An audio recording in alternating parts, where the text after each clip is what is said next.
A man was buried alive by a mudslide. He rolled down the car window to see how deeply he was buried, but unexpectedly, a large amount of mud poured in through the window. Frightened, he quickly closed the window. Before he could catch his breath, he heard the sound of the sunroof shattering. He hurriedly took out some tape and tried to prevent the glass from breaking further. However, the thin tape could not withstand the weight of the soil above. Just as he was about to be buried alive, the man suddenly discovered a steering wheel lock under the seat. He wedged the steering wheel lock above the sunroof, and the situation was finally brought under control. He could finally relax a little, but it was because of this relaxation that he committed the stupidest act of his life. Thirsty, he picked up a bottle of mineral water and drank it all. Only then did he realize that he had almost finished drinking the life-saving water. He was both regretful and anxious because he didn't know how long it would take to escape from this desperate situation. A lack of water meant that his chances of survival were slim, but what's done was done, so he simply picked up the mineral water and drank it all. Even worse, he slowly began to feel short of breath because the oxygen in the car was running out. If he didn't come up with a solution, the man would suffocate to death. He quickly took out a folding chair that was idle in the car,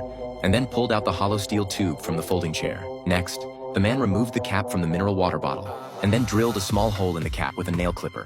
Then, he found some hemp rope, tied a dead knot, and threaded it through the bottle cap. Finally, he stuffed the hemp rope into the hollow steel tube and let the bottle cap seal the mouth of the tube. After assembling these things, the man couldn't help but admire his own cleverness. Little did he know that the most desperate moment was yet to come. He put on gloves and straightened out the wire. Then, he used the wire to drill a small hole in the sunroof. Immediately after, he gripped the steel tube tightly and forcefully pushed the steel tube upwards through the small hole. But the soil was very compacted, and the thickness of the soil completely exceeded his imagination. The entire 1.8-meter-long steel tube failed to extend to the ground surface.